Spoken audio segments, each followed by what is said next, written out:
There's so many salespeople out there that are good salespeople, that are good with people, and they need a little coaching, a little guidance. You can definitely make more money selling cars than you can any other product. And then if you're selling cars and you're watching because you're listening to Mitch here, you can definitely make more money selling real estate than you can cars. So it's a natural progression. What's up, everybody? Welcome to episode 131 of KT Confidential. I'm here with my regular Ariel. Thanks for joining. And regular Ariel? My regular Ariel opposed to the irregular Ariel. Right. And today we've got the privilege of the company of Mitch James from the MJ Way. What's up, Mitch? Gentlemen, thanks for having me. This has been awesome. And it's been a pleasure watching you two. So to be here live is going to be enjoyable. Oh, it's nice to hear. I've enjoyed watching many of your posts lately, specifically on LinkedIn too. I find it's quite valuable content. I think you're going to, if you haven't already, I imagine you're going to have a pretty good group of people following you. I appreciate that. I purged the non-essential people and have the right people following me now, gaining some traction slowly. That's good. I want to take a step back for those of you listening. We actually started the podcast and we're about a minute and a half in and we realized we weren't recording. So we had to start again.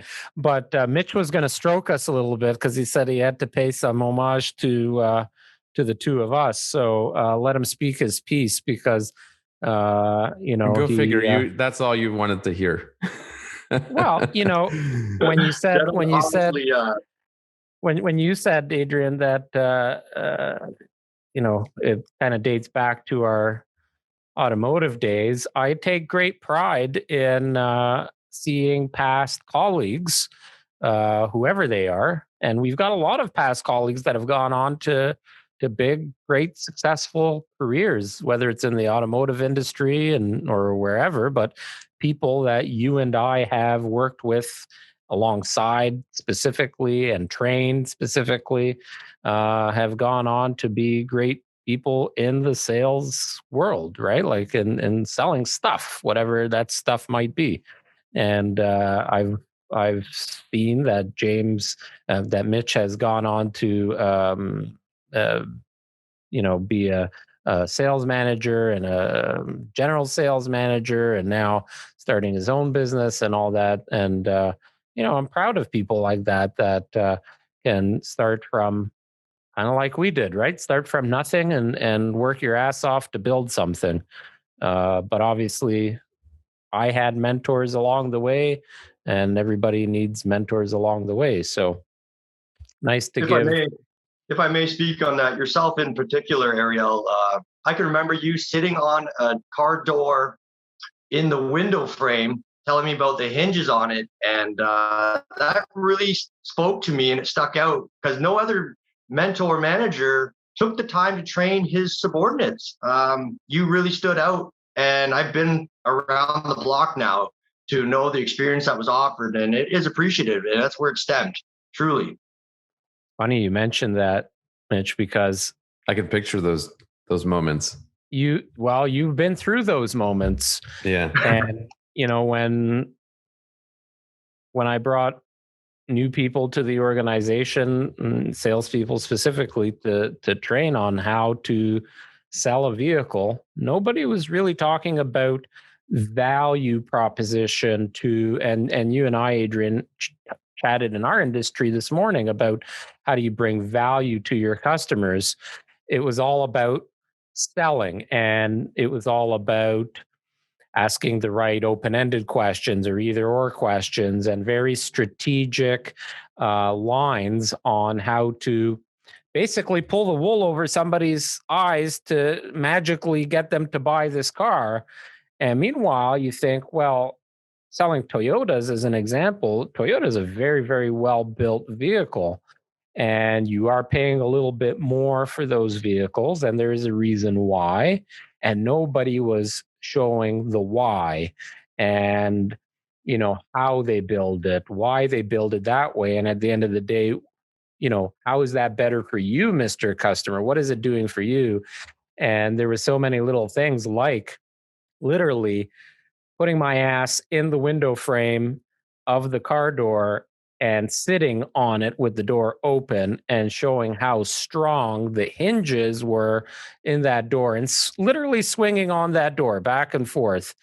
And, when you have that kind of an example and the person is standing next to you and they're seeing 150 to 200 pounds swinging on that door, and no other salesperson in the industry is doing that kind of presentation, it leaves an impact. And then so you have the impact, you have the value, and then you have somebody that wants to open up and ask you questions and be a little bit more engaged. Well, it was an interesting time that when we got into the automotive industry, which is now nearing, I think, 20 years ago. And I think that was an interesting time to be getting into a sales position specifically, but even more so specifically in the automotive industry, because the whole concept of how to sell was changing because consumers with the internet were becoming smarter and better educated, and in many cases better educated than the person trying to sell them the product. So they had to change the way they sold, and they had to provide more value and try to find ways to convince somebody why it was worth their while to buy from them rather than drive 20 minutes to the other dealership and get the exact same product. I'll tell you, and I want Mitch to speak a little bit here, and we'll talk about your business. And I do want to talk a little bit about value, whether you're selling coaching services or automotive or real estate or whatever. And also want to kind of dig into the coaching side of things, because I think having a good coach, whether it's for a team, a business, or whatever, is super important. But if you think back, I predate both of you in the automotive business. I started before you guys did. And I started at one of the larger dealerships in the country, Aaron Park. Well, actually, I started at Oakville Toyota. They fired me after 2 months. I was 20 years old. They didn't think I would be in it for the long run. I was a young, mouthy kid with a lot of arrogance. And they said, "You're not a fit here. Bye." The same day I went to Aaron Park Toyota. I think you got fired because you kicked the owner's dog. That's not why I got fired, but that probably played a factor. The dog literally every morning used to come into my office and take a piss, and I would have to clean it up every morning. And finally I got pissed, and I love dogs, right? But it was a little Shih Tzu, and he came in, pissed on the floor. It was tiled floor, and at the end of the hallway was the owner's office.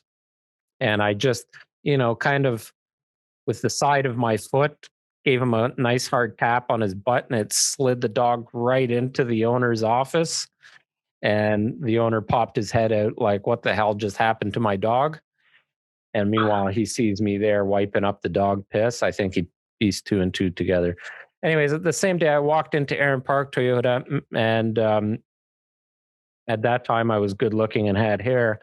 And the receptionist took a liking to me and got me an interview right away. And I met with the sales manager and the general sales manager back to back within 20 minutes. And an hour later, I was given a job. This was on a Friday to start on the Monday. And that's really where I started my automotive career. And from there, I quickly got promoted through the ranks there, and then was recruited into Milton Toyota and their organization. But the story is here that when I was on the sales floor at Aaron Park Toyota, there was literally not a single computer in any of the offices.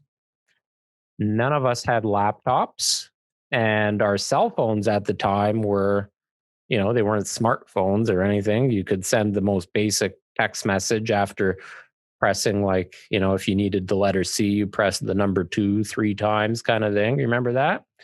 But so none of the big manufacturers had websites yet. So Toyota.ca, if it did exist, it was useless. And as a consumer, you could not go anywhere to get a price on a vehicle. And certainly if you could get a price, you couldn't get a quote. And that's when leasing just really started.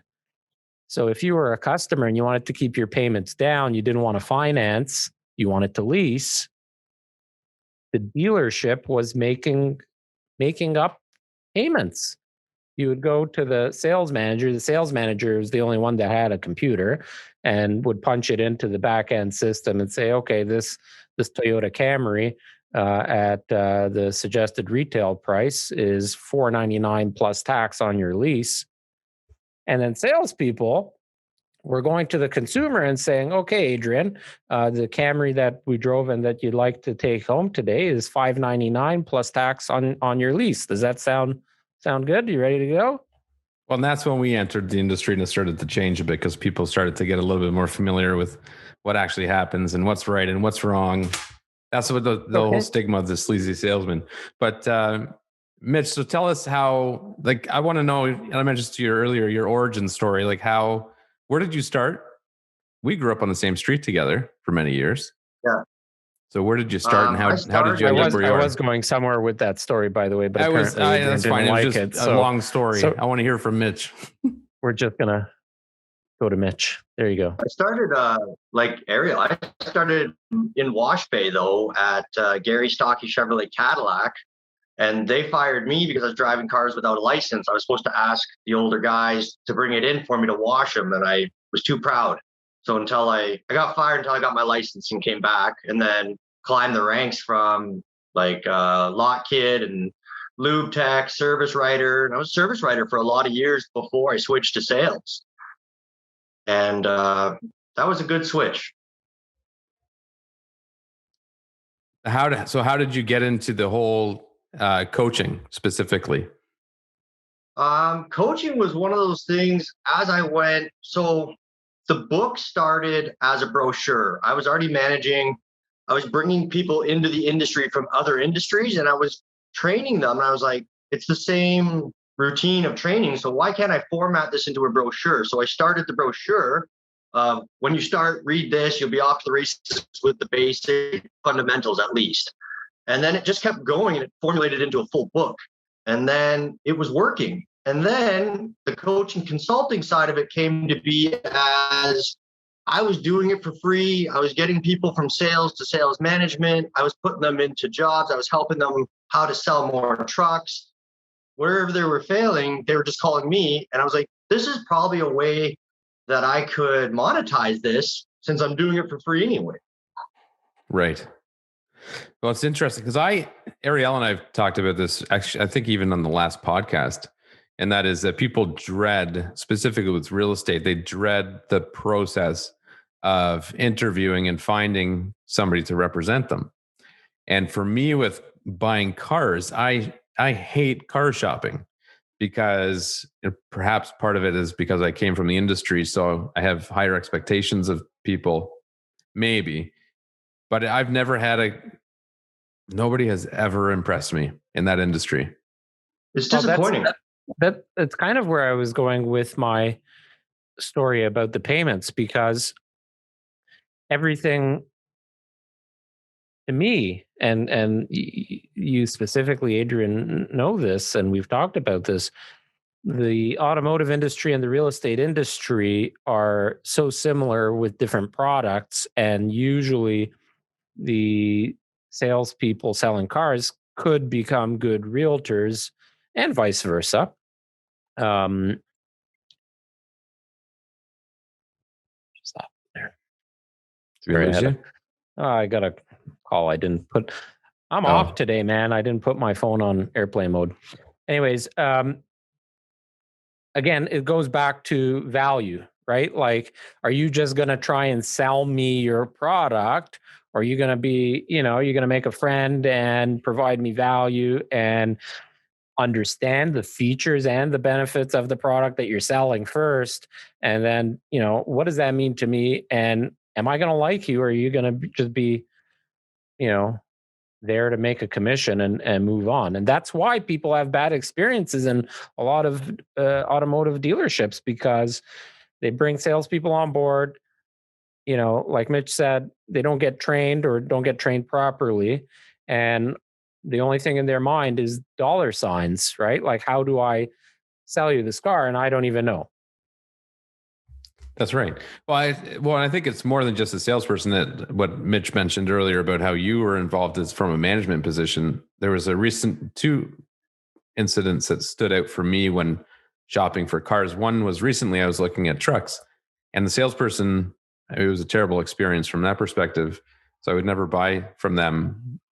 Subsequently, I got an email from the manager asking how my experience was. So I replied, and I took the time to write a pretty detailed, respectful email back.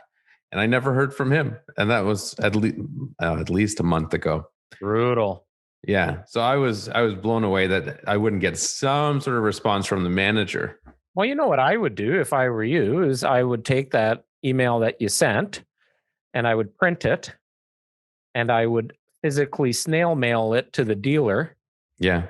With a letterhead that says, I used to be in the car business and I thought you should know this is happening, but I never got a response to this email. Yeah. It makes me cringe all the way through. I mean, these managers are just maintaining businesses. They're not growing the business. They're not invested. It's tough. So what do you, Mitch, from your perspective in training people, like where do you see from a salesperson's side of things, what is the biggest fault or the biggest miss or the biggest area of opportunity for them? Each individual is different and they're in different stages, and I do all provinces. So they're all like Wild West is still formulate some numbers. I can't paint them all with the same brush, but they're still Wild West, shoot from the hip, Foursquare, make up some numbers and then go from there. Yeah. But yeah, there's follow-up. There's not basic routines, like fundamental routines. It's go to work, sit behind your desk, work for maybe an hour out of the 8. Hopefully someone lands in your lap and wait for the front door to open. And hopefully you get a couple of email leads that day. And it's like, that's not going to be a winning recipe. Yeah. I think in our industry, in real estate, I think one of the messages that's really important for us to try to convey to people is the value of having a true professional salesperson representing them, because Ariel and I see it all the time where when you're negotiating the sale price of even a $500,000 home, let alone $1 million+ home, the ability of a salesperson to know how to negotiate and when to go back and ask for more money, when there's money still on the table, and how to get that is, people are out there trying to convince their real estate agents to reduce their commission by 0.5% or whatever to save a few $1,000s. Meanwhile, they don't see it's hard for a lot of people to see the big picture in terms of what they're losing in the end by not having somebody that can negotiate like that.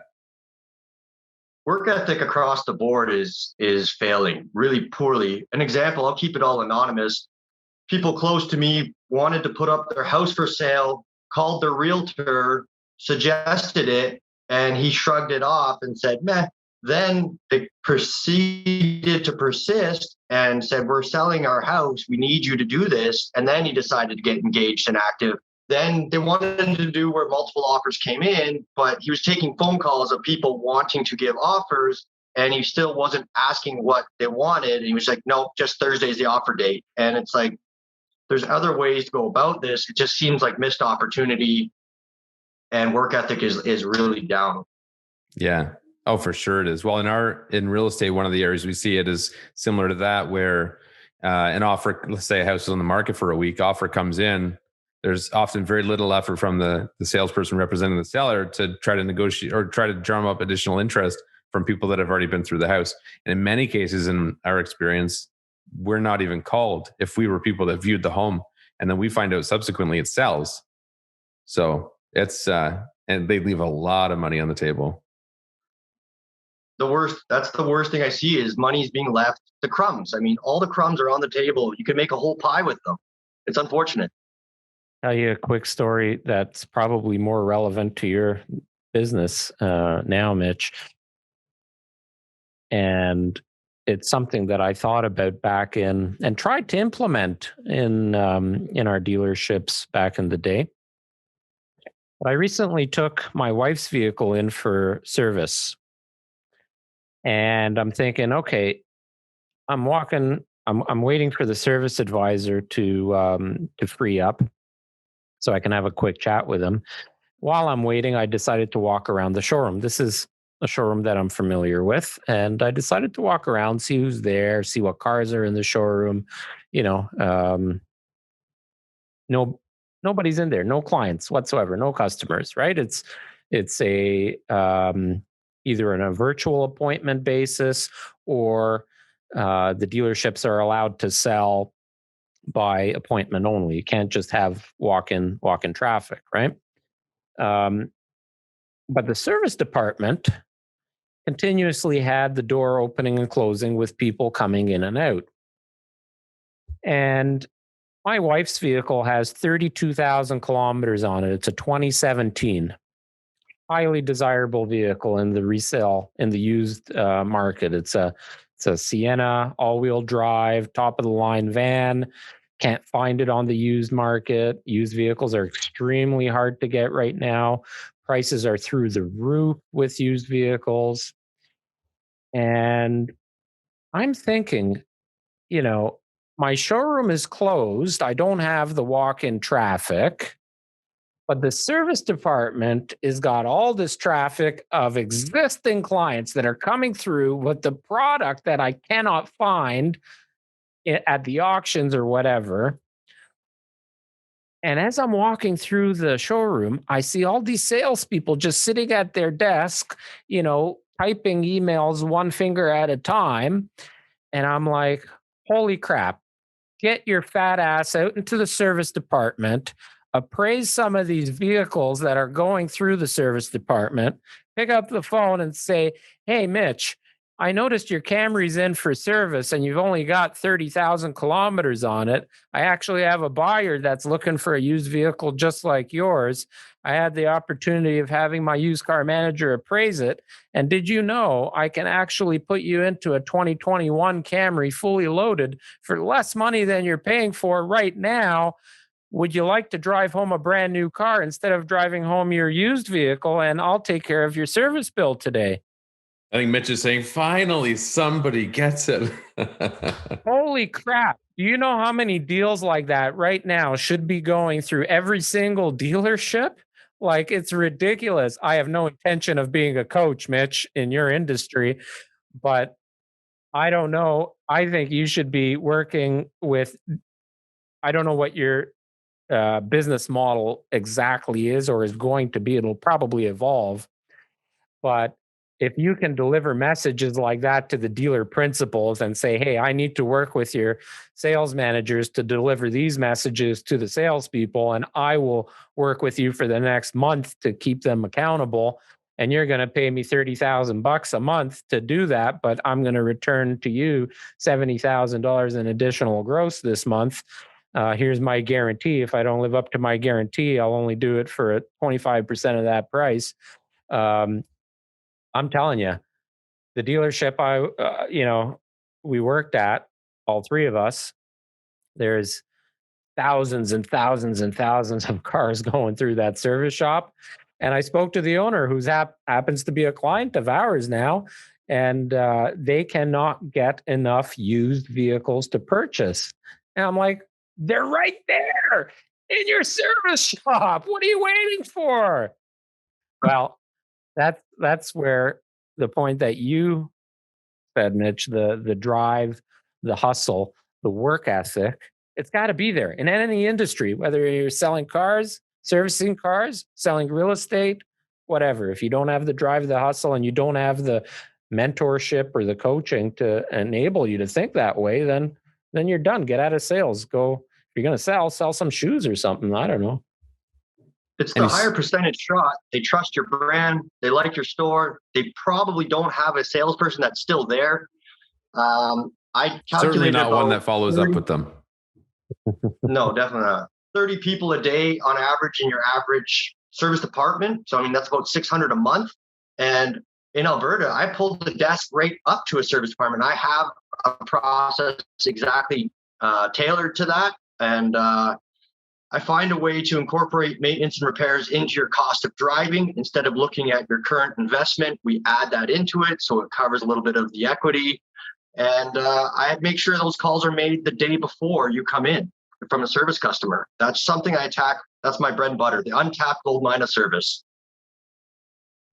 Yeah. Well, and talk about incentive opportunity. They're there waiting for a bill that they have to pay. Fine. That's an easy way to entice them to consider not having to pay their bill. Yeah, exactly. Well, but in the automotive industry, and we're talking a little bit more in depth about it, I guess, than I don't know how many of our listeners care about this part of the conversation, but the three of us, that's our background. So you have no choice. Keep listening. By the way, if you're still listening, it means you like what we're saying. So go ahead and hit that subscribe button.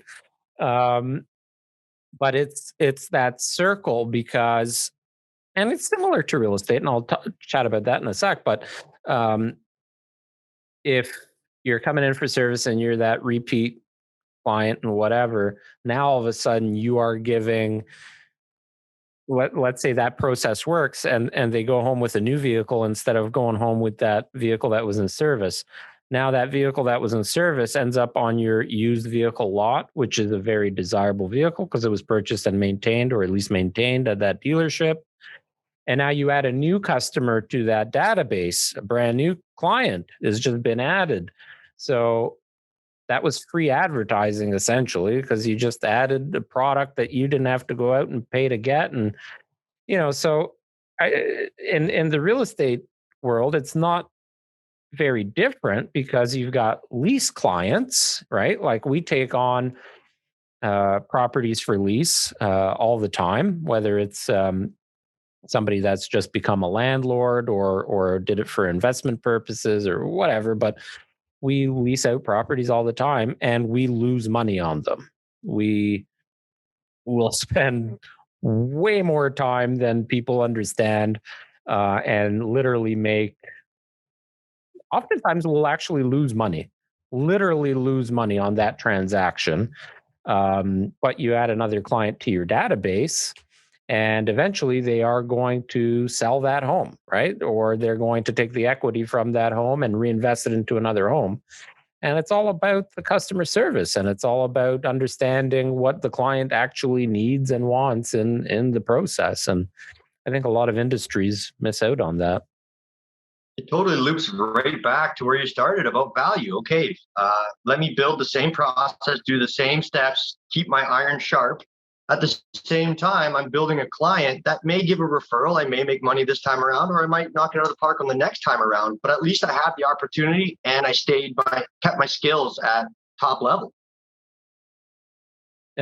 We never answered the question. When was it that you joined the dealership with Adrian and I? Was it 2009? I'm not very good at these dates. I'd have to look back at, but it probably in and around there. I believe I was in Victoria in 2010 or 11, so it could have been around 09. And since that time, obviously you've gone on to do bigger and better things because you joined as a product advisor back then.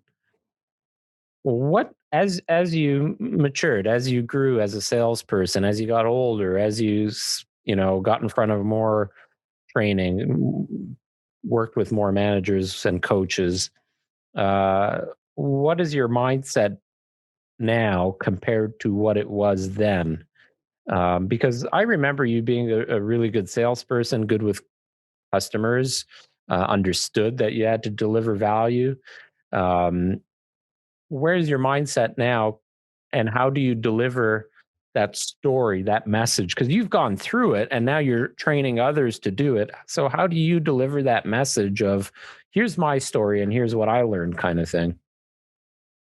I try to keep it relevant to today and the market and how it works and what doesn't work. And I'll let the sales team crack a few eggs to make the omelet, just to get the point that the kettle's hot sometimes and you shouldn't touch it. But other than that, I believe that I'm the mindset is the ego's different. I'm now more humble, not as arrogant, and more patient listening, as well as that I work for the sales team and they don't work for me.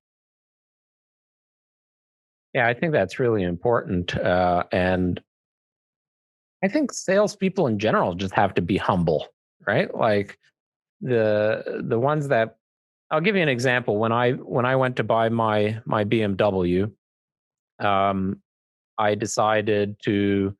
I knew I was going to buy it, but I said before I sign on the dotted line, I need to see the comparable vehicles for my peace of mind to make sure that I'm getting the vehicle that I'm going to be happy with.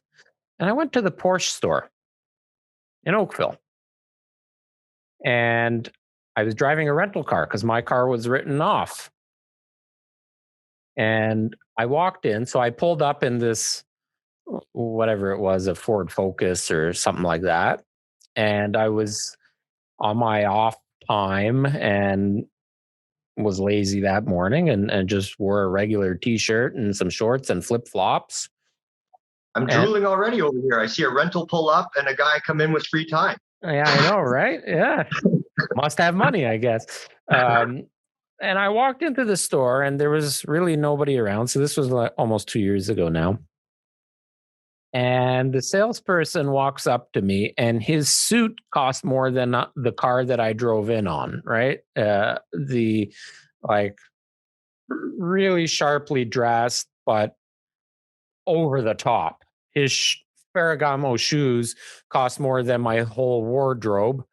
And I said, I told him why I was there. And he said, oh, this is better than the X5. The Porsche, what's their SUV, the Cayenne or whatever. He said, this is better than the X5. You drive it and you'll see why. I said, okay, if you say so, let's go for a drive. Didn't even ask me any kind of qualifying questions or rapport building. Didn't ask what I do for a living. Nothing. Let's just go out for a drive. Okay, let's go out for a drive. I was underwhelmed. It's a very expensive SUV. I always thought, wow, the Porsche SUV is so nice and it must be quick and comfortable and all this. And I was totally underwhelmed. And when we got back, he said, so what do you think? And I said, well, kind of underwhelmed. I still like the X5 better. And he looked at me and gave me like a face of disgust. And he said, well, I guess you're just going to have to spend more money and go up to the turbo model. And then I said, at this point, had he built any value in the vehicle? Nothing, zero. Nothing, zero, absolutely. He just kept on talking about all the packages that were available and how much those packages cost. And he said, Porsche will sell itself, and then terms and conditions are agreeable. We can buy today. Yeah, exactly. And I said, well, then you're going to have to upgrade to the turbo. And I said, well, how much does that cost? And he said, whatever it was, 157,000 or something like that. And I said, there's no offense, but there's no way I'm spending $157,000 on a vehicle. And then he asked me, well, what do you do for a living? Oh my God. I said, you know what? This is probably not going to work. I made a mistake wasting your time today. I really apologize. Thank you anyways. And I left. I literally ended the conversation, didn't respond to him what I do for a living. He doesn't know like who I am, how much I make, whatever, right? Like he just prejudged and he found it offensive that I didn't like the vehicle. All right, well, there you go. Somebody easily, because I've always admired those vehicles, always. I had the Volkswagen Touareg, which is the lower class version of that, and I really enjoyed it. If he wanted to, I was prepared to spend the money, and he could have upgraded me into that turbo model. I could have been a sucker, but no rapport building, no salesmanship. Didn't tell me anything about the vehicle and whatnot. And then when he asked me after I said I'm not spending that kind of money on a vehicle, what do you do for a living? I was out. Peace groovy, buddy. That's funny. Well, I had a similar experience with the last salesperson I went to see at that same dealership I was talking about. And he literally did nothing. He just pulled up a car, let me drive it. He didn't tell me anything about it. I had to like force information out of them, like information that was, I would say, for that particular model year of that vehicle was like this big changes and things that people want to know about, and it just drove me crazy. I couldn't believe it. Well, And then my tip for anybody selling anything in this current state of the world and current marketplace, if you are going to sell a product, you have to know more about the product than your potential customer. And the problem is with information that's available at the fingertips of everybody these days, between YouTube and websites, it's very easy for a consumer to go on and spend a few hours a week over the course of a couple of weeks and know everything about that product inside and out. And if you're the salesperson selling that product and you know less than me as the consumer, I have zero faith or zero confidence in your ability, and I have lost all of my trust. And I'm just going to probably go online and do something where it says, okay, buy now, book now. I'd rather pay more clicking myself and doing it, which is actually interesting that I say this now, because we've had discussions about selling real estate and having listings where we have a website. People are going to go on, just click, click, click, click, click, and book now and don't have to deal with a realtor at all. And I think the automotive industry, well, Tesla already does it. It's already there. It's already there. Yeah. There's a company Canada Drives. You submit in your credit app and then a car shows up at your driveway without ever meeting a sales guy. Well, there you go, Adrian. That's the way to go for you. Sounds good. But to that point, and tying it back, overcomplicating it. Oh, 100%. Well, a lot of people talk themselves out of a deal. I want to sell a car. Let's work together. Yeah. Well, and tying that conversation back to real estate, Ariel, for a second, about especially on a vehicle, a product that you probably could have very easily been sold on. I've had that same experience where it's like you're just dying for somebody to spend a little bit of time and convince you that you're making the right decision. It's in real estate, it's the same mentality of people who think you could just put a sign in the lawn versus actually taking the time to convey the value of all the features and convince somebody that it's the right product to buy and that it's worth the money you're asking. If you don't do that, you're losing customers in any industry. Build the total mental ownership of where you can see your family grow up here, paint the picture for them, make them see what they don't see yet, or, what it could be. And absolutely, exactly, build the value. Yeah. Like I was looking at pickup trucks, and he didn't even ask, why do you want to go from a 4-door sporty sedan to a pickup truck? He very easily could have got me envisioning myself towing a boat or something and be like, oh, damn, I need that truck now. Like it would not have been very difficult. You've been mentioning a boat a lot lately. Are you jealous that Chris bought a boat and want to buy a boat now? As long as I have a friend with a boat, I'm okay for a little bit. At least one season. Yeah. We'll see. Maybe the KT team should invest in a boat for client events. There you go. It's a good idea. Be a tax deduction, right? Yeah. Congratulations on all that growth with the KT team, guys. It's nice to see Chris on board, and then the new additions always coming on. It's growing fast. So you guys have done well. Appreciate it. Thanks, Mitch. Yeah, thank you. Before we get going, sorry, what were you going to say? I was just going to say, we're humbled and proud of the achievements, but certainly all of our teammates are the ones that keep us growing, because Adrian and I could only take it so far, which was quite far, the two of us, but without everybody else's hands in the pot, we couldn't make the stew. And I feel, and I know Adrian feels the same way, in this whole pandemic, throughout the whole time, we've been an essential service. And with the exception of shutting down business for about 6 weeks, 8 weeks, whatever it was last year, we've been full tilt and as busy as we've ever been. And, it's growth over growth over growth, month after month, not only sales wise, but people wise. And the people we're bringing in are such high quality people that, we're going to be, I'm really excited for the future for this team. So Thanks for that shout out, Mitch. With all luck this year, we might end up. It looks like we have a good shot at ending up in a top 21 position in the world, and that's super exciting to me. So, anyway, sorry. Well done. It's all mindset. It comes down to mindset. You can grow in the fetal position and say, I'm not going to go, it's a pandemic, or you go hunting and you get that business. It's out there. Just grab it. Absolutely. Oh, there was a realtor that posted a video at the beginning of everything saying, basically he took that position and he was saying, oh, I went through this in 2008. It's going to take 3 years. It's not going to be busy. We're not, it's not the time to buy. And in the meantime, it was a record year for many. So anyways, we appreciate your time, Mitch. Thank you for coming on. For those who may have just been first introduced to you through this podcast, where can they connect with you best online, and what would you suggest for people that might be looking for help in the automotive industry? Instagram. So at Mitch G. James, Instagram, Mitch James on Facebook, and Mitchell James on LinkedIn. And then the mjway.com is the main website. Cool. So for all of our followers who have been following us since our automotive days, there you go. This is the guy.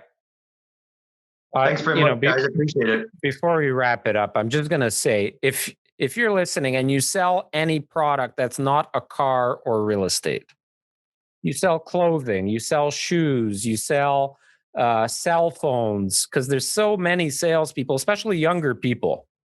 There's so many salespeople out there that are good salespeople, that are good with people, and they need a little coaching, a little guidance. You can definitely make more money selling cars than you can any other product. And then if you're selling cars and you're watching because you're listening to Mitch here, you can definitely make more money selling real estate than you can cars. So it's a natural progression. I went from selling shoes to selling cars to selling real estate, but Mitch, I'm proud of you. Nice to see you after all these years. It's nice to see your growth. I think, and I've, since Adrian said that we're going to have you on, I went onto your LinkedIn. I watched some of your videos. Your Instagram's looking nice. I like that you got my old school whiteboard there, and you're doing some great sessions. So if you are an automotive dealer or in the business, give Mitch a shout, because he knows what he's talking about. He can definitely help grow your sales, grow your team. And I think Adrian was going to wrap it up. So thanks, Mitch. Thanks, Adrian. And that's episode 131 of KT Confidential.